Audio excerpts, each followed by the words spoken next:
Welcome everybody. We are live. I'm so excited about today. We're going to talk about November astrology, what is happening for us in November. And I have two beautiful ladies, my friends, Kimberly Louisa, with me today. Thank you so much for coming. I hope this video is going to be useful for you guys. So, as always, like, share, subscribe to all of our channels. Many interesting astrology topics everywhere for you. Cool. So let's start with Kimberly. Tell us who you are. Where are you from? Hi. I'm in the States in Kentucky. So that's where I am. And I wear a lot of different hats. I play with the astrology hat and human design. And then I just do like what I call soul readings that I've done forever, like 30 years. So that's what I do. And I play around with a lot of the different astrology systems. Just depends on what day I feel like this is the chart they need a reading from. I love that. That's why I love astrology. It's so versatile and gives us, perspective from many different things. And I'm so happy that intuitively use what you feel that it's good. I like that. Right. Cool. Awesome. Louisa, tell us more. Where Yay. are you from? You probably know Louisa from our previous lives, but um, it's never a bad thing to introduce yourself again for newcomers. Okay, so I'm Louisa from Feel Good Astrology. I'm from the UK. I now live in Portugal. And I spent years hiding the fact that I was an astrologer, or I was a closet astrologer for years. And I did everything around it, as I'm sure you've both done yourselves. So I was a coach and, all sorts of things. But yeah, I'm a bit experimental as well. I like using named asteroids in my work. But I realized recently that I'm actually more of a channel than just I'm not an astrologer. I think I'm less of an astrologer now than I don't know. I feel like I should be almost because you might get more astrological sense from someone else. No, I feel that you use astrology as a tool to actually intuitively, do your purpose, right? I think all of us get in tune with our intuitions with astrology as a tool. So that's cool. That's awesome. Cool. Okay. November. Let's see what is the first thing I want to talk about is something that is happening very soon, and that's Saturn in Pisces is stationing to go direct on the 4th of November. Why is this huge? We all know that when planets stationing to when they move directions, it's very potent energy, right? So like things happen. It's very intense. And after this eclipses that we're still feeling the aftermath, this is going to be really huge. So Kimberly, can you tell us a few words? What are your thoughts on of Saturn?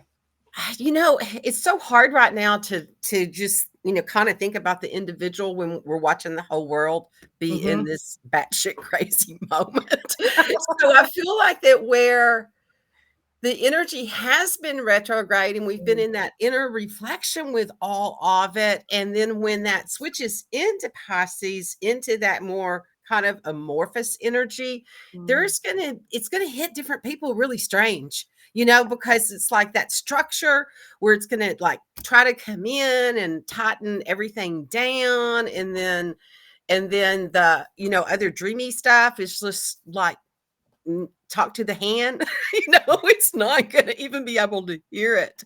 But then at the same time, I feel like people are going to be shouting at each other, but they don't hear each other at all.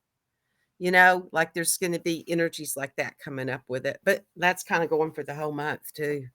Yeah. So, Louisa, what is your take on Saturn? Well, I think Saturn gets a bad rep.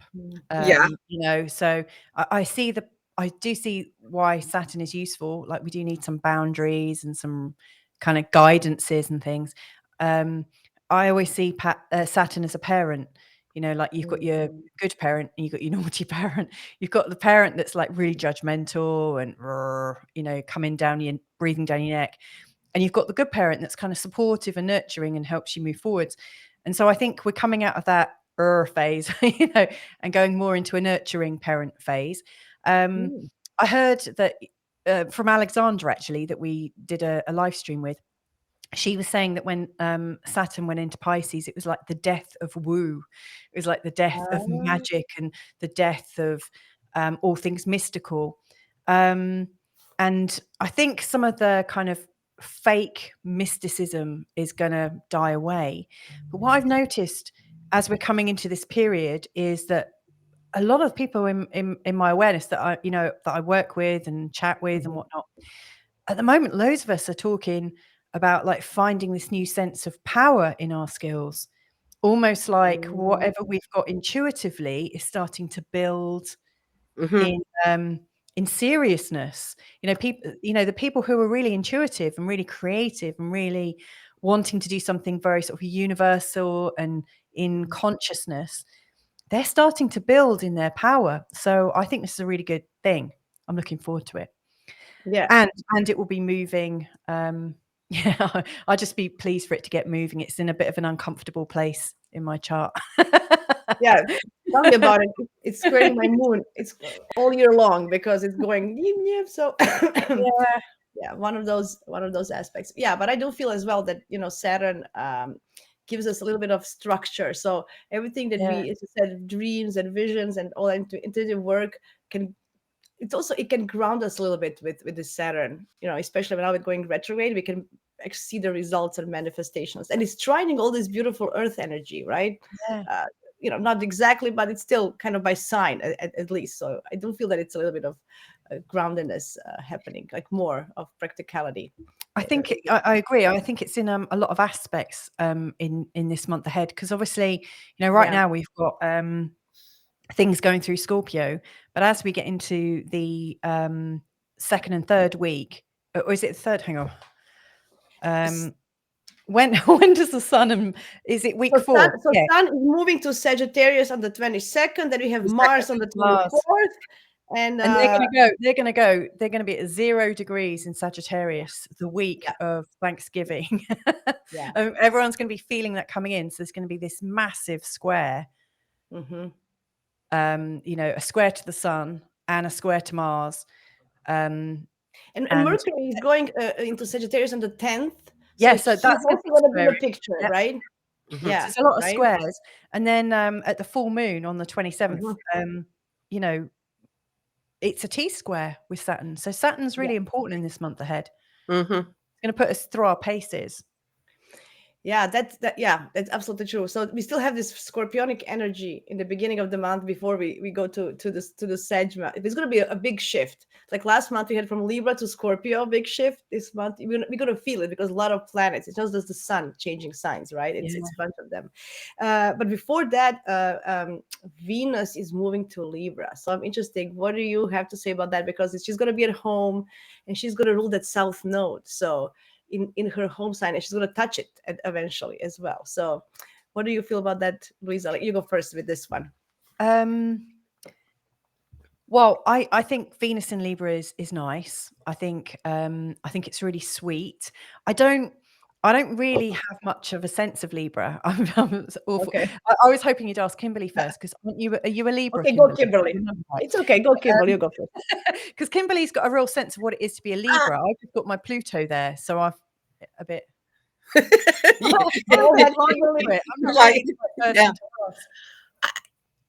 feel like it's going to soften some things up and bring maybe some more compassion, to the conversation. But at the same time, because of the other players that's hanging out with, in the Scorpio with the Mars and Mercury energies dancing, through all of that at the same time. What I just saw with that, it's like the rowdy, like they're, like all, like causing up the chaos.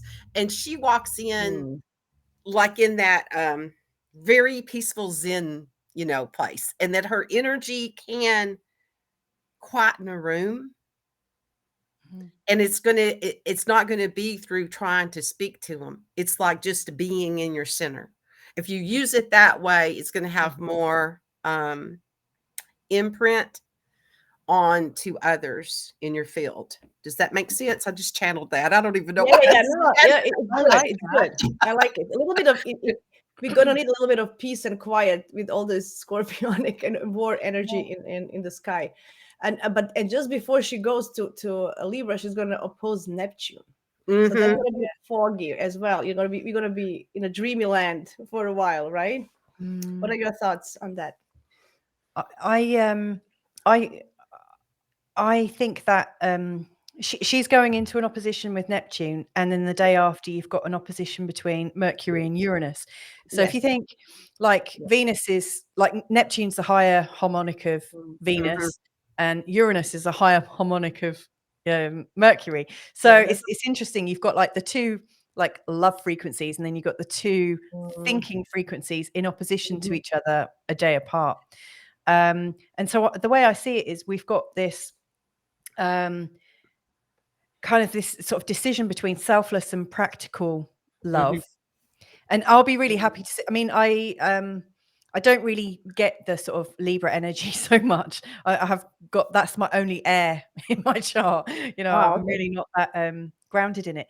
But I do look forward to seeing Venus coming out of Virgo, because she seems, you know, I don't think Venus is meant to get her hands dirty. I don't think she's meant to be put to hard work. I think meant to do gardening. No gardening for Venus. I mean, I could see her definitely doing gardening for sure. But more in you know, I think she should like Venus. I mean, goddess of love. I mean, I really like what you were channeling there, Kimberly, about her being serene and graceful, and being really in her power. I mean, that's really beautiful.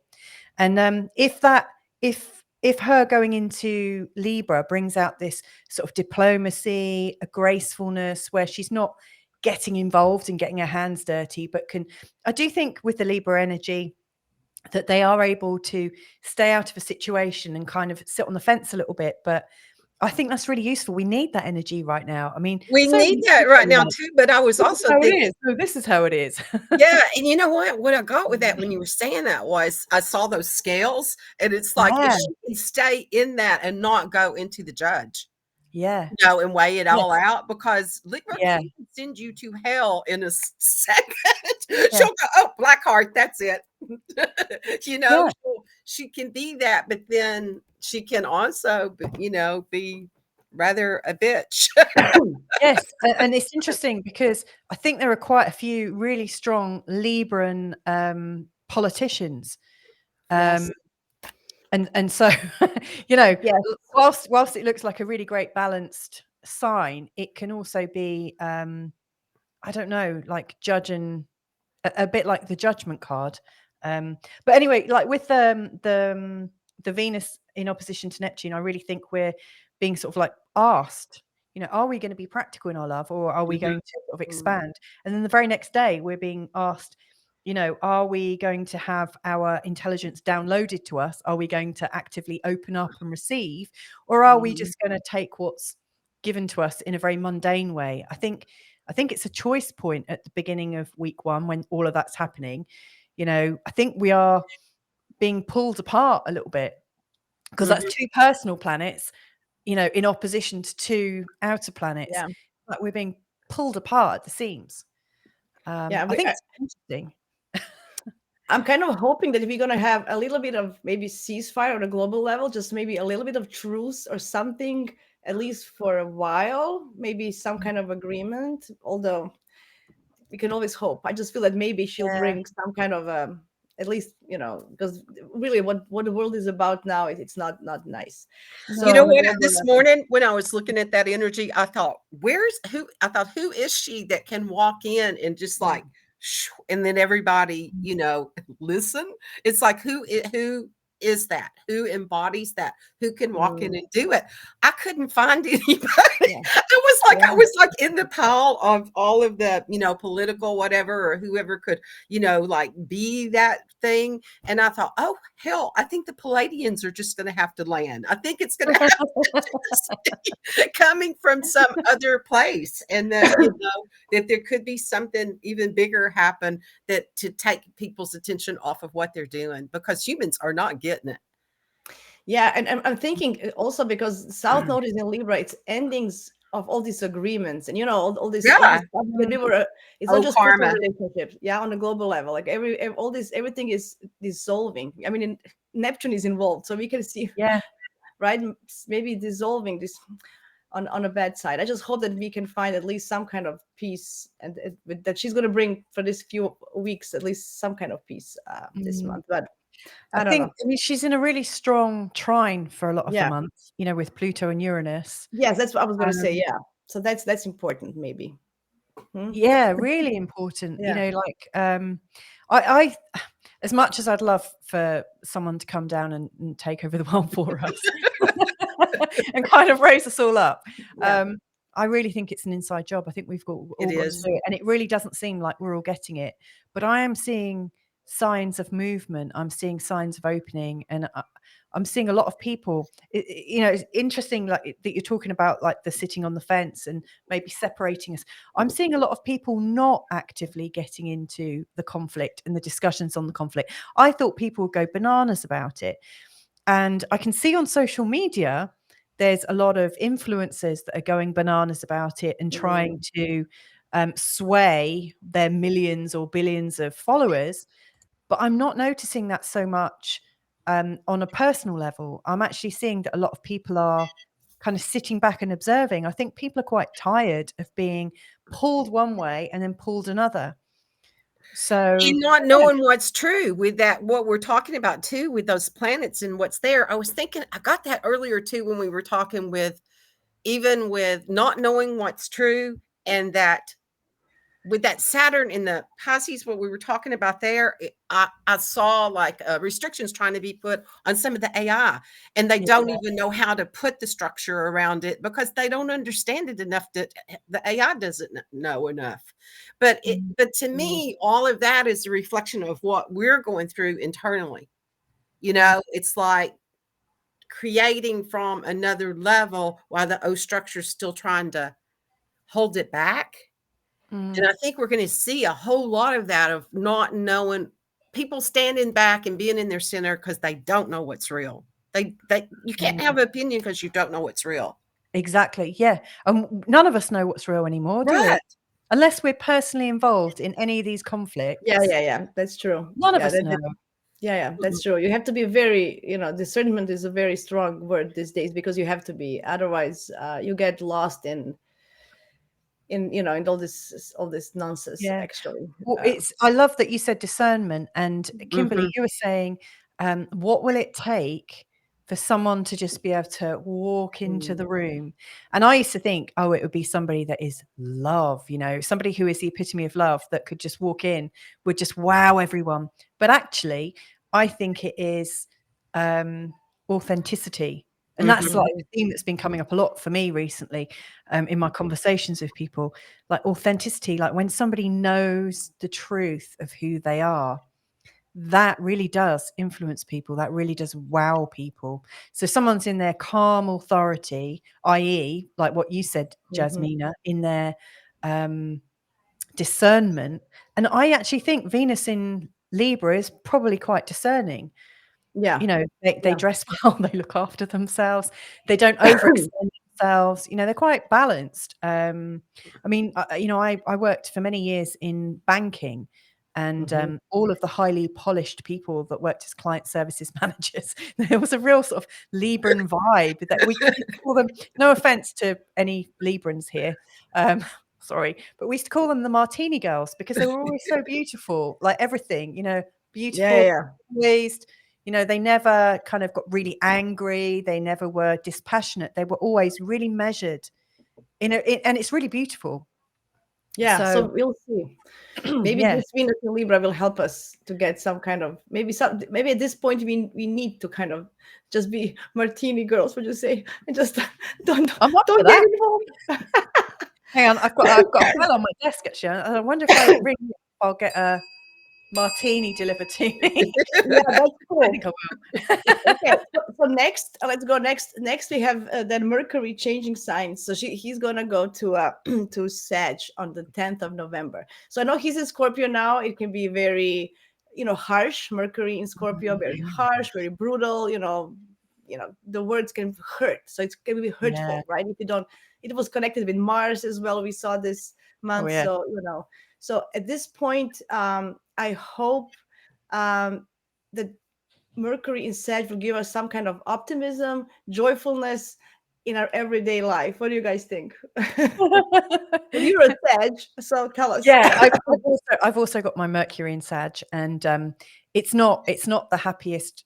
It's not the happiest in Sagittarius, is it? It's at its detriment in Sagittarius, because like I guess Mercury's happiest in your sign. You're a Gemini, aren't you? Yes, and I have a Gemini Mercury. Yeah. Okay, so like he's happy like when he knows about facts, there's the stories behind things, but like the facts, the numbers, the statistics, and like hard and fast information. And he likes to learn information really, really quickly. Whereas Sagittarian Mercury, we like to tell a story, and it might be quite long, and it doesn't always have a very clear context or focus, which is like how I'm communicating. And so I think there could be a lot of misinformation around this time. I do hope it's optimistic. I think it will help people who are not used to being contextual, like people that just like, I saw it in the paper, it said this, and they just reflect back what they've read, but they don't go any deeper. I think like my grandmother. Sorry for interruption. My grandmother used to say, it was on TV. And then that was it. She saw it on TV. That's the truth, right? That was, that was her. Oh my God. So those kind of things. Yes. And the Sag Mercury can overreact as well, right? Because he wants to make it interesting. So there can also be a little bit of exaggeration, not as it seems, like more maybe over the dramatic. Top. Yeah. So what do you think, Kimberly? Yeah, and when you were saying that, I saw it as like Sag, like wandering over here and and being telling some big story, and then kind of here's more energy over here, so they wander over to the next little group, and it's like because there's more energy coming this way, and this sounds more exciting, like being pulled off of the past because to see what the adventure is, and then but it looks like they wandered back. They will eventually wander back to the other conversation, but in all of the conversations at once. So I don't know what that's going to be about. I mean, that's quite cool.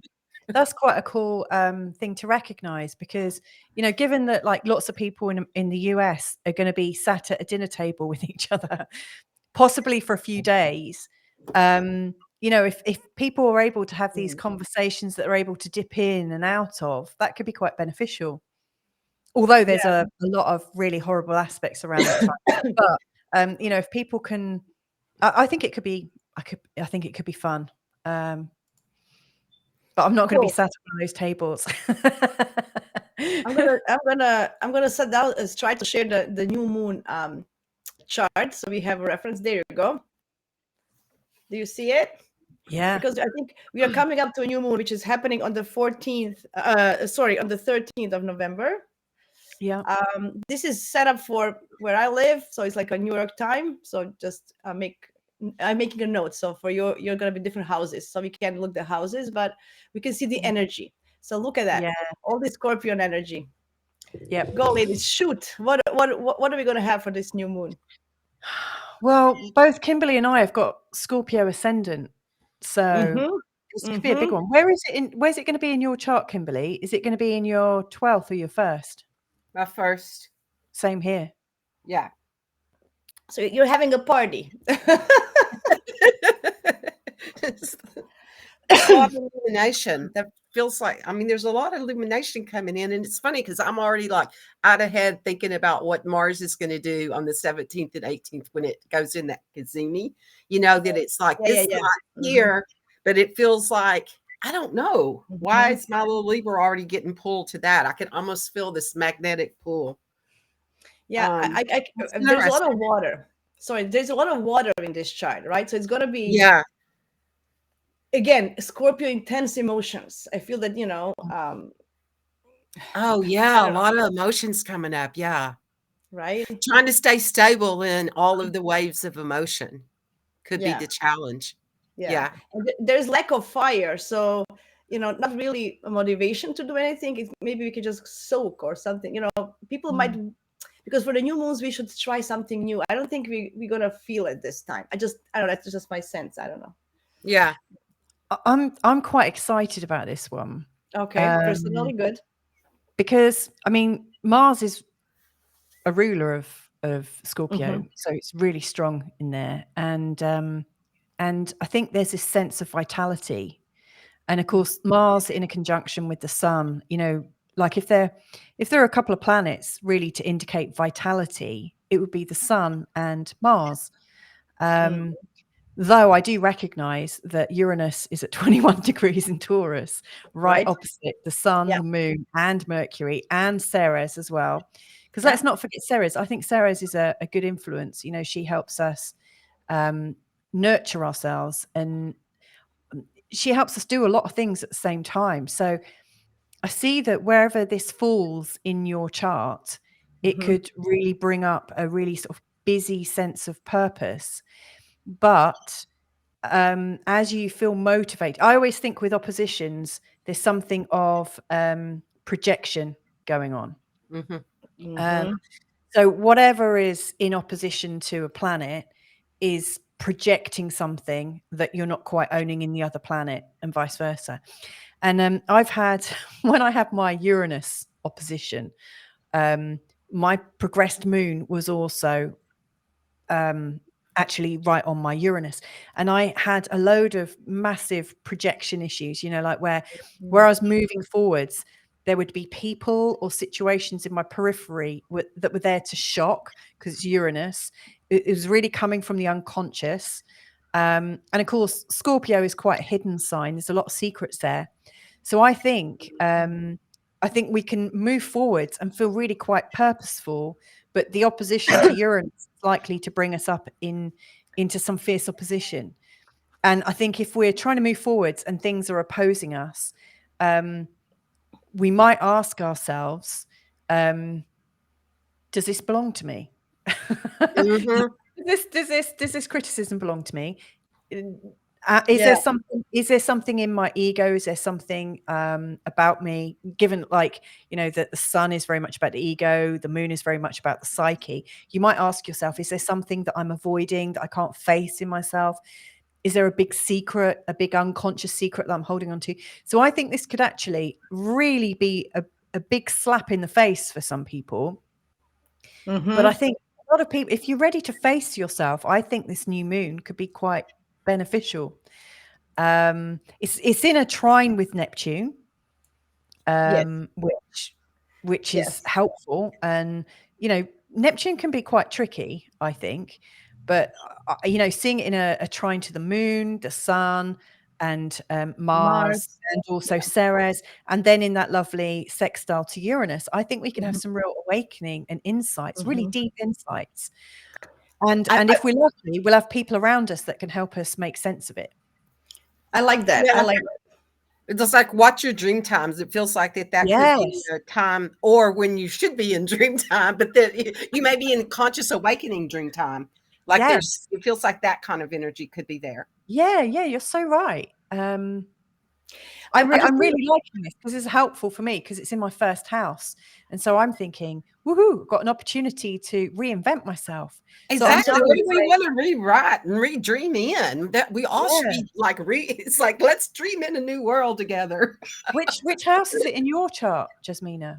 So it's in my second, because I'm a late Virgo rising, so this is my second house. Cool. So we'll see how that reflects on my finances. Some money with venture. I was just looking, and I had my lunar return yesterday. I sometimes look at those charts, and it's all about money next month. So this is just confirming that. But I have to say something. Maybe I don't want to be a downer, but with Uranus opposing Mars, watch out for accidents. Like, this is yeah. And you guys have it in the first house, so really be careful not to, you know, especially your nose. Mars rules nose or stuff. You can just bump your head or nose, you know. So just those little things. But it can also be in a transport, in a car or something. I just want to let people know. Thank you very much for that. Do you know what? Like, I mean, when I saw any surgery, stay away from the knives. Like on a world scale, you know, Uranus in opposition to Mars is really explosive. Especially since Mars is in his own house. It's a new moon, and things are often very unstable. And, you know, it's also a dark moon. We don't really know what's going to come up. You know, and it's Scorpio, which really adds to that. So I mean, I think on a world level it could be really explosive and it could be catastrophic. explosives underwater, because when we were speaking earlier into it, I kept seeing that, like and like, was it you, Jasmine, that said I don't want to be negative here, and I thought, but I kept seeing that like something explosive underwater. Yes. Neptune is involved, so we can have issues with floods or with stuff like that, or some kind of explosions underwater. Who knows what they're going to experiment on? I just hope maybe they're going to test some bombs in the water. Like, that's, everything is possible with this. Jasmina, I loved what you said there. Who knows what they're going to experiment on? Exactly. I love how you've revealed something there. Do you know what? You guys are so right. I mean, like, think of like pipelines being blown up, internet connections, things like that. I really wouldn't be surprised if anything like that happened. But there's been a lot of storms recently, and like the three Gorgeous Dam. You know, I'm not on I don't like watch it regularly, but every now and again, you know, I've heard that there's loads of cracks around that area. So flooding is a massive thing. But whenever I see anything like this and there's some kind of world conflict going on, I make it my mission not to go to any capital cities. I mean, I'm really quite risk averse. So I'm going to be watching my nose, and I'm going to be going out with arnica homeopathy in my handbag. Yeah, I heard many people are actually, because of all this, what is happening, are just canceling trips. I heard like on some of my clients, some of the friends, they're just canceling trips. They don't want to go. They just don't feel safe, which is worrisome in my case. I just feel that it's not, I don't know. I don't like that. I wanted to mention something else. Look at the Pallas Athena is still in Libra here, but she's going to go to Scorpio on the November 19th. And she's all about strategic, thinking and planning and strategizing. So when she comes to, so we might feel with Venus in Libra a little bit of maybe peace on the outside, but from, I think, down deep hidden, there's going to be some strategic planning going on behind the scenes on the global level. So watch out also in your life, like people who have this, especially in the house of work or career or home, maybe just for behind the scenes energy here. Well, I mean, that really tails into like what you were saying before, about people canceling trips and things. I think this is a time when we really need to be, dare I say, I know there's loads of governments out there saying, oh, we should lock down and look what's happening. This is about to happen. I think like my own sense for myself is we don't really want to go too far at the moment. And we're really happy. We're making sure we've got enough resources of everything we need. Because there's a lot in Scorpio. Scorpio is the 8th house. The 8th house is like shared resources. So, I'm making sure I've got enough to share with my family, but also thinking, well, what shared resources do I use with other people? Water, electricity. It's not just all about toilet rolls and getting enough food. I think it's time for us to be really, really resourceful and back plan. And I think we need to find a place to be where we're really happy to be in case we get cut off from things. That's going a bit deeper than I was expecting to share today. I know, but go ahead, Kimberly. Go ahead. Well, when she was saying that, I was then like this stuff was coming up around the grid, like because with Uranus and also with Neptune and then all of the watery stuff, it's like there could be, I was seeing like lightning bolts, but it could be like knocking out, electrical grids and things like that. There could be some of that going on during that time period. Power shutdown, like no power. Oh, and then it's interesting that you're talking about, like, there was the mention that things might be kind of blown up underground, and then there's this idea that things might be taken out. With that, there is this idea that maybe maybe it's not all naturally occurring things, and that there might be I don't know. Like this harsh lessons that a lot of us are learning at the moment. I mean, that's what there's a big awareness, a big shift in how people are thinking at the moment, and realizing what we see is not actually what I mean. Earth has showed me more than once. You know, it's like it's what humanity is doing, whether we're conscious or unconscious about it, and where she's ascending in those and the templates, the grids, like she can't even naturally, you know, breathe because everything we're doing to Earth and the fracting, just all the different stuff that we're doing is moving her templates, and she's trying to adjust them back, you know. So that's why all of these earthquakes and storms, and whether humanity is consciously doing it or even if it's unconscious, we're the ones that's doing all this shit. You know? It's like we're creating the disruptions on Earth. One way or another, we're the ones doing it. So I love what you said. Like, so if we're doing it consciously or unconsciously, or it could also be both. But you were talking about like we went to a sort of global level, but of course, if this is all shifting at a global level, it's also going to be shifting at a personal level. So I think we are going through these kinds of inner shifts ourselves. Like the shift is hitting the fan. I think in November. We are under extraordinary stress right now. And that's our emotions, like the water is our emotions. We've got a chance to our unconscious. There's a lot of stirring going on right now. We've got Mars going into that Gazimi on the 17th, which is already going to be in that energy. And Mars hasn't been in the heart of the sun in that position since 1991. So it's like, where was it in 91 for you? Well, you know, in 91, 93 energy. So it's a reflection of things then and what house that was for you personally and what you're going to be going through. A reflection of that. And then it'll go like under and then it rises in January.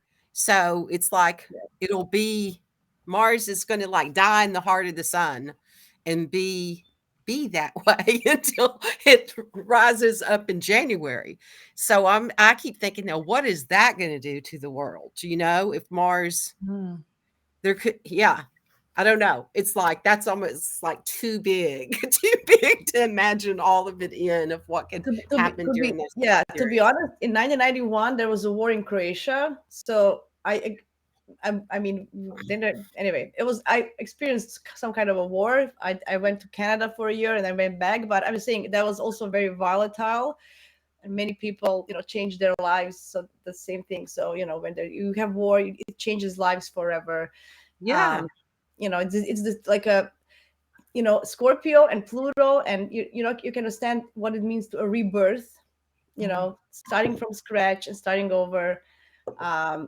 So sometimes you need to kind of put everything down so you can start rebuilding on a fresh ground. So that's why you have to kind of demolish everything. I think that's kind of an energy, even on a personal level. Everything that we are kind of fighting with, we need to kind of clear the deck so we can build new on a new. Because if you try to repair it, I think Libra energy was more about repairing. You know, you have like a broken vase, you want to repair it. You know, you have to just buy a new one or build a new one, create a new one in a pottery class. That's how I feel this energy is. You know, I like that analogy. I like that a lot. Yeah, very nice. And it is a time of great clearing for sure. Right. Like some things you can repair. That's we gotta kind of acknowledge. You know, be aware. I think Uranus is gonna make us aware. Like this is it. Like there's no, you know, beyond repair.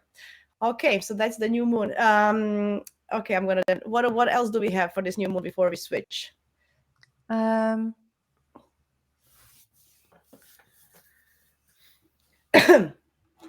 Okay, I'm gonna move us to a full moon, and then if I can, I'll try.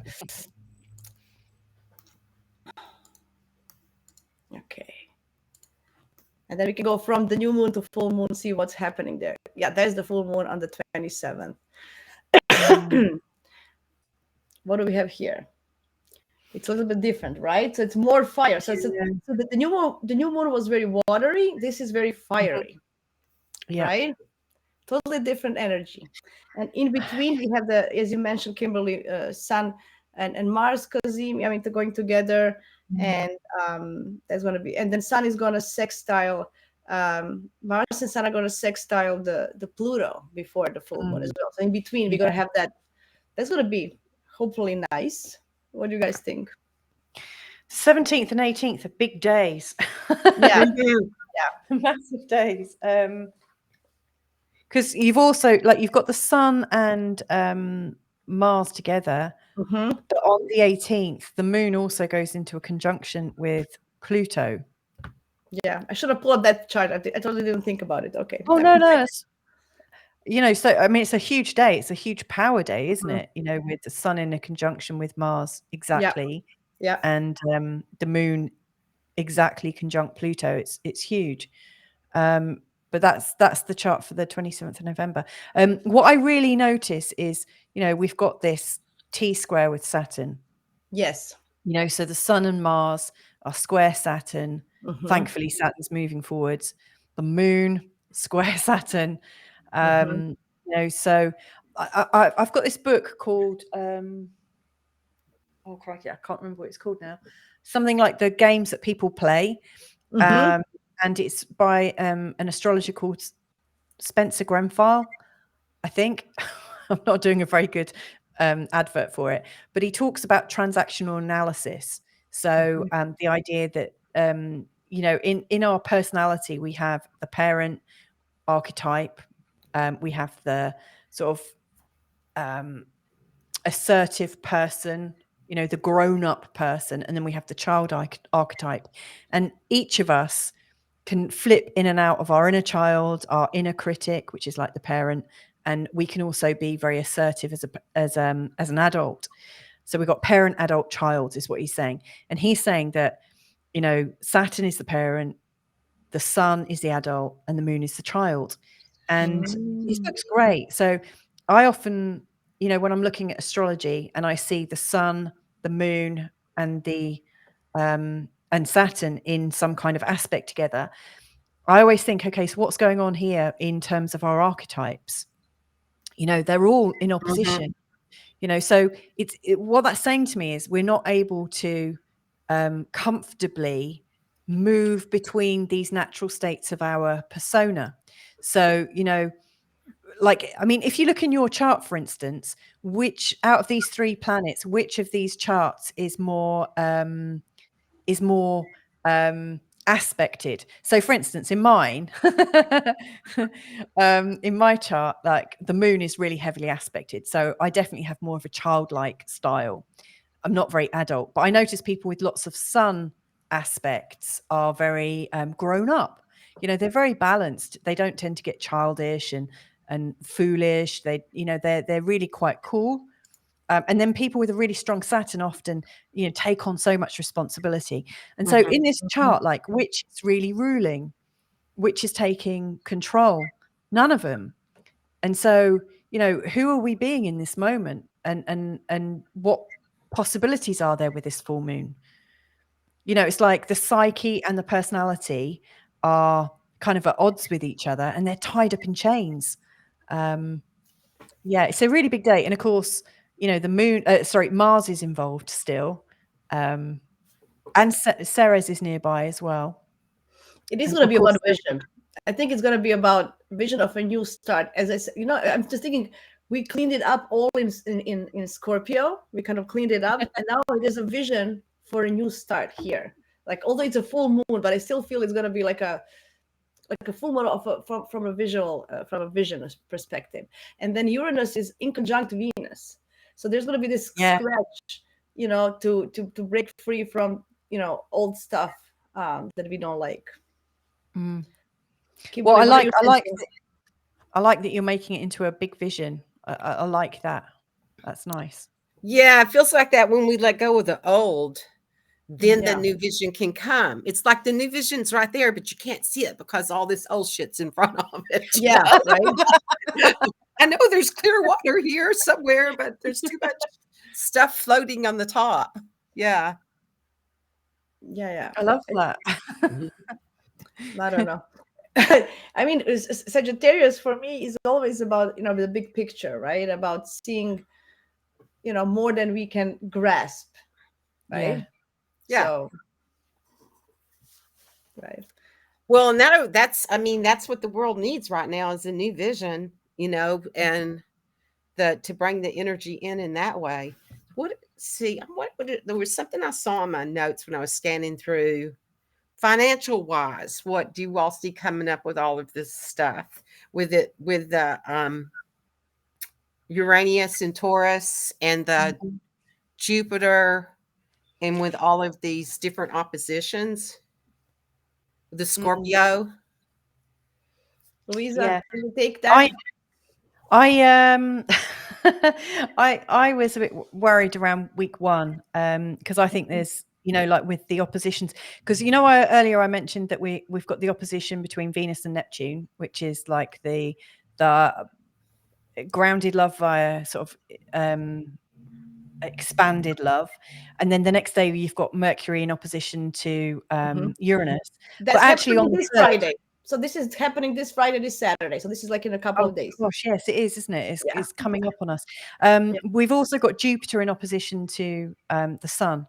So it's like 3 massive oppositions between the 3rd and the 4th. And to me, I just think, Uranus in the sign of Taurus, as far as I can see, is about a new financial system. And right at the start, I remember recording some videos about it in 2017, 2018, about how we might start to see money differently, and consider different like values about it. Like, are we going to go into a cooperative, or are we going to become people that share our resources, which is kind of Uranian and very sort of hippie, or the very sort of cryptocurrency type thing. And I don't profess to have any real knowledge of banking, but I am aware that there are some massive swings. And I've got quite a few books on financial trading, astrological trading, not because I've got skills in it, but because I was fascinated and I was doing a private project for somebody. And I know from the books I've been reading that when there are big oppositions, things really, really change. Around the time of the eclipses, there's masses of change. And there were loads of indicators. When I was looking, I was thinking there's indicators of instability, like massive instability. Obviously, we've had Pluto change signs and then change back again. So we are coming into this big time, and obviously like Pluto's going back into Aquarius in January, then coming out again, then he's going back in. So he's going back in twice in 2024. Between now and 2024, I really think there is going to be a shift into more of an electronic currency. I wish that wasn't true, actually, because I think we're going to lose power. I mean, it depends who ends up owning it. If the people own it, I think it will be quite helpful. Like the whole idea of Bitcoin, or not Bitcoin, but just coin in general, is the fact that it's itemized. We can check that there's no fraud, and we can have it working for all of us. But if it's brought in and made to look like it's for the people and of the people, but it's not, then it could be disastrous because we all lose our freedom. So I think there are rumblings of this going on this week. I feel that this month especially, but it's all brewing, but it's about governments and their stability. Everybody's in so much debt. Look at yeah. But who does all that belong to? I mean, like... Well, and it shows that it's all just a big illusion anyway, and that none of it's really real, that we just make up numbers and print stuff. And I don't know. I'm hoping with all of it. I mean, we know these systems have to collapse in order for us to come into balance, for humanity to get out of its greed and everything else. But so I hope that like the positive that Taurus brings in sustainability. It's like that there's some big, it's like, okay, how do we bring it in that it's just this big hug from Earth? And there's going to be a lot of stuff about sustainability again, people looking at that and being in fear and not sure and all of that stuff. So it's kind of like, Yes, Scorpio also rules investments. And you know how before, Yeah. if you wanted a stable investment, you would buy government bonds or stuff. No, I don't want to do that anymore, because you know what I'm saying? Like, if governments issue bonds, you buy those bonds, but they're just paying off debt. Like, what is there? What is that bond actually worth? The governments are not worth anymore. Like, you know what I'm saying? It goes deeper and deeper. I just feel that we shouldn't support that. You know. Yeah. Yeah. And that the Scorpio gets the secrets too. I mean, that's what the Scorpio energy is about, shining, you know, the light and the transformation to the secrets. So there's going to be a lot of that stuff going on too. You know, I that hope is butt naked kind of energy. It's like, yeah. I mean, if you think like Scorpio or the 8th house, it's all about taxes as well as investments as well. And when people find out what the tax money's been spent on, I think there's going to be quite a lot of outcry about that. You know, that people's tax money's funding wars that people aren't even signing up for. Or, you know, I think absolutely. And with Uranus in Taurus, I mean, Taurus is about our resources, you know, like, you know, Taurus is, if you take it to like represent the second house, for instance, it's very much about the stability we create for ourselves. So I think we are being invited to get the balance back in our favor, but how that happens, I don't know. I feel Pluto in Aquarius will help us. I hope that Pluto in Aquarius will help us to do a revolution. Like, the world needs a revolution. Like, we need to say stop, because this is crazy. Like, literally, it needs a love-evolution. It needs to be love-evolution. I love that. Love-evolution. I love that. We need a love-evolution. Oh, Kimberly, that's beautiful. We need that. Like, everybody needs their lava lamps. Yeah. So hopefully that's what'll come from all of it. Yeah. I mean, I really, I mean, I guess whatever's going on, I mean, I try to live by the premise that what is what's right. Because if I realized what wasn't right, I would really suffer. So I've got that belief system to help me stay sane. But if I, you know, like going from the idea that what is what's right, you know, I always think, well, you know, with Pluto and Aquarius, I can see the two poles that are possible. You know, I can see that we could go super AI and we could have every single fart expression and like, you know, every micro expression, it could be analyzed to within an inch of its life. There'd be sensors everywhere, like, you know, and people injected with chips, you know, like reporting back about where they are and what they're doing and what their internal body temperature is and heart rate, etc., etc. You know, to me that just feels like an electronic prison. But the polar opposite of that could also be true, you know, that we could go into this place almost like a telepathic transformation. And I tend to find, like what Dolores Cannon talks about, like the bifurcation of humanity. I think there are going to be people that sit on the fence and try and hold on to both sides, like holding on to both sides of the world. I mean, you know, if the whole idea of vibration and frequency is true, if we tend to go in our own directions, I wonder if we'll end up creating the worlds we want to live in, and then other people will live in their other worlds. Because, you know, you can see a car crash, and, you know, loads of different people can see it, and they will all experience something very differently. So I wonder if it's possible that we all could live in the world that we want to live in. Don't we already? Yeah, we do. I mean, that's a good point. I mean, one thing that strikes me at the moment, it's not about left or right. It's not about conservative type views or liberal type views. What I see at the moment is there are people that want to just live their lives and make their own decisions, which is very much an Aquarian thing. And then there are people that want to tell people how they should live their lives for the better of everyone, which is also an Aquarian thing, but in a different way. You know, it's like the humanitarianism that becomes the slightly creepy mom that is like a helicopter mom. You know, like we've got this kind of humanitarianism now that is so nurturing that it's killing us all. It's starving us of our own individual freedom. And then there's people that are just like, I'm independent. I just want to do my own thing. So yeah, sorry, I'm a bit of a waffler. You can tell I've got. But it's okay. It's okay. yeah, we can kind of wrap up the November theme anyway. I think. Sorry. No, it's okay. It's That okay. wasn't It's so much okay. about I love November.